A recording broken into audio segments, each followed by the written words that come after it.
மக்கள் எல்லாருக்கும் வணக்கம் நண்பா. நம்ம இன்னைக்கு எந்த படத்தை பத்தி பார்க்க போனா ராக்கெட் டிரைவர். என்ன வேலு சொல்றேன்? ஆனா ஆமாங்க, ரீசெண்டா வந்து அமேசான் பிரைம்ல ரிலீஸ் ஆச்சு. படமும் பார்த்தா சும்மா வேற லெவல்ல இருந்ததுங்க. இந்த படத்துல டைரக்டர் நேம் என்னன்னு பாத்தீங்கன்னா ஸ்ரீராம் ஆனந்த சங்கர். இவர் தான் இந்த படத்துடைய டைரக்டர். இந்த இந்த படத்துல பாத்தீங்கன்னா நம்ம ஹீரோ வந்து பாத்தீங்கன்னா அப்துல் கலாம் ஐயா மாரி சயின்டிஸ்ட் ஆகணும்னு தான் ஆசைப்பட்டு இருப்பாரு. அவங்க அப்பா வந்து நீ ஆட்டோ ஓட்டுப்பா அப்படின்னு சொல்லி கொடுத்துருவாரு. ஒரு கட்டத்துல இவர் வந்து ஆட்டோ வந்து டிரைவ் பண்ணி போயிருப்பாரு. அந்த போற இடத்துல தான் பார்க்கும்போது பாத்தீங்கன்னா ஒரு 15 வயசுல ஒரு இளைஞன், ஒரு சின்ன பையன் வந்து ஆட்டோ வந்து கேட்பா போல. இந்த மாரி எனக்கு ஆட்டோ வேணும், வந்து மெட்ராஸ் யூனிவர்சிட்டி போகணும்னு கேட்பா போல. இவரும் என்ன பண்ணுவாரு, ஓ அப்படியா சரி அப்படின்னு சொல்லிட்டு இவரும் என்ன பண்ணுவாரு, அந்த பையனை வந்து உட்கார வச்சுன்னு கூட்டிட்டு போவாருங்க. கூட்டிட்டு போகும்போது அந்த பையன்கிட்ட சொல்லுவாரு, தம்பி இது வந்து ஆனா இது பாத்தியாப்பா சென்னை வந்து எப்படி இருக்கு பாத்தியாப்பா. அண்ணா சென்னையா? இது சென்னை கிடையாதுண்ணே, இது பாத்தீங்கன்னா இது வந்து மெட்ராஸ்ண்ணே அப்படின்னும் போது அவருக்கு ஒன்றும் புரியாது. என்ன தம்பி வந்து நான் சென்னைன்றேன், தம்பி வந்து மெட்ராஸ்ங்கிற, தம்பி அதெல்லாம் மாறிச்சு தம்பி அந்த காலத்துல. இல்ல நான் இன்னும் மாறலண்ணே அப்படின்னும் போது இது யோசிப்பா போல. அதுவும் தம்பி 15 வயசு இருக்க தம்பி வந்து ஆட்டோல உட்காந்து இருக்கும்போது அவர் சொல்லி வருவாரு டிரைவிங் பண்ணும்போது, மெட்ராஸ் பாருங்களேன் என்ன ஒரு ஃபாரின் மாரி இருக்கு பாருங்களேன் அப்படின்னு சொல்லுவாரு. அப்ப அந்த ஆட்டோ ஓட்டுறவர் சொல்லுவாரு, என்னப்பா இதுவா ஃபாரின் மாரி இருக்கு, இங்க இங்க வந்து ஒரே பிரச்சனை தான்பா அப்படின்னு சொல்லும் போது அவருக்கு அப்பயும் புரியாது, ஸ்ட்ரைக் ஆகாது அந்த ஆட்டோ டிரைவருக்கு. அப்புறம் மெட்ராஸ் யூனிவர்சிட்டிக்கு கூட்டிட்டு போகும்போது தான் அப்புறம் தம்பி சொல்லுவான்ல, அண்ணா நான் ஊருக்கு புதுசு, நீங்க கொஞ்சம் வந்து கூட வந்தீங்கன்னா கொஞ்சம் நல்லா இருக்கும் நான் மெட்ராஸ் யூனிவர்சிட்டிக்கு அப்படின்னும் போது இவரு வந்து ஒருத்தர் பேரை சொல்லி போவாரு. அங்க பாத்தீங்கன்னா அவர் அங்க இருக்க மாட்டாப்புல. சரி தம்பி உன்னோட கான்டாக்ட் நம்பர் கொடு, நான் வந்தாங்கன்னா சொல்றேன், உன் பேர் ஃபர்ஸ்ட் சொல்லுப்பா அப்படின்னும் போது அப்ப அவர் சொல்லுவாப்புல ஏபிஜே அப்துல் கலாம் அப்படின்னும் போது அப்ப அந்த டிரைவருக்கு வந்து அவரே ஷாக் ஆயிடுவாரு. ஏன்னா அவரும் வந்து ஏபிஜே அப்துல் கலாம் ரொம்ப ரொம்ப பிடிக்கும். அது அவருக்கு ரொம்ப ரொம்ப பிடிக்கும் போது அவரும் வந்து என்ன பண்ணுவாரு, அவரும் ஷாக் ஆயிடுவாரு. என்ன இந்த தம்பி பேரு ஏபிஜே அப்துல் கலாமா, ஒண்ணும் புரியலையே அப்படின்னு இருப்பாப்புல. அப்புறம் வந்து அந்த தம்பியை வந்து கூட்டிட்டு போயிடுவாரு. சரி வா தம்பி அப்படின்னு கூட்டிட்டு போயிடுவாரு. கூட்டிட்டு போயிட்டு உன்னுடைய அந்த லெட்டர் ஒண்ணு வந்திருக்கும், அவங்க அங்க இருந்து மெட்ராஸ் யூனிவர்சிட்டில இருந்து போட்டிருப்பாங்க இவருக்கு லெட்டர்.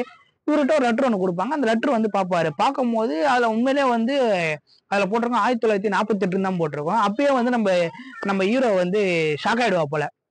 உண்மையிலேயே அப்துல் கலாம் ஐயா தான் நம்ம கூட வந்திருக்காரா? அப்பதான் அவருக்கு ஞாபகம் வரும். அப்புறம் அவரோட ஃப்ரெண்ட்ஸ் எல்லாம் இருப்பாங்க. அவங்க கொண்டு போய் சொல்லுவா போல. அவங்களும் வந்து என்ன பண்ணுவாங்க, இல்லப்பா நீ ஒன்னும் எந்த காலத்துலப்பா இருக்க? அது என்னப்பா வந்துட போறாரு அப்படின்னு சொல்லிட்டு இருப்பாங்க. இல்லங்க உண்மையிலே இவரு தாங்க ஏபிஜே அப்துல் கலாம். இவரா? இவரை பார்த்தா அப்படி தெரியலையே, இவர் இப்ப சின்ன வயசா இருக்குது, 15 வயசு, நீ எப்படிப்பா இப்படி சொல்ற அப்படின்னு சொல்லுவாங்க. இது ஒரு கட்டத்துல வந்து இப்படியே போயிட்டு இருக்கும். அப்புறம் நம்ம ஹீரோ வந்து ரொம்ப ஸ்ட்ராங் ஆயிடுவாரு. இவரு தாங்க. அப்புறம் வந்து அப்துல் கலாம் ஐயா கிட்டே சொல்லுவாரு, ஐயா நீங்க தான் அப்படின்னாங்க. ஏங்க நான் இல்லங்க அப்படின்னு இவரு.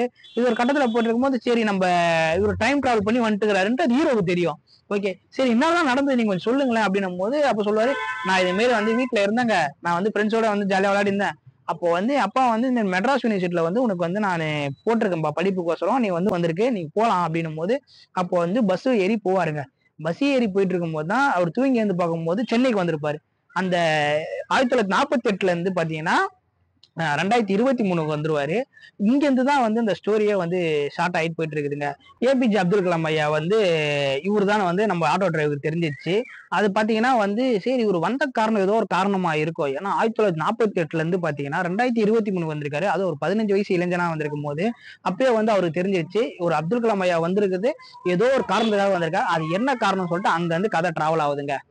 கைஸ் இதுல பாத்தீங்கன்னா நம்ம ஆட்டோ டிரைவர் என்ன பண்ணுவாரு, சரி நம்ம அப்துல் கலாம் வந்துட்டாரு, ஏதோ ஒரு காரணத்துக்காக வந்திருக்காரு, அந்த காரணம் என்னவா இருக்கும் சொல்லிட்டு என்ன பண்ணிடுறாங்க, சரி நீங்க வந்து உங்க வீட்டுக்கே நீங்க இப்ப அமிச்சு கூட்டிட்டு போற அப்படின்னு சொல்லிட்டு நம்ம ஆட்டோ டிரைவர் வந்து கூட்டிட்டு போறாங்க ராமேஸ்வரத்துக்கு.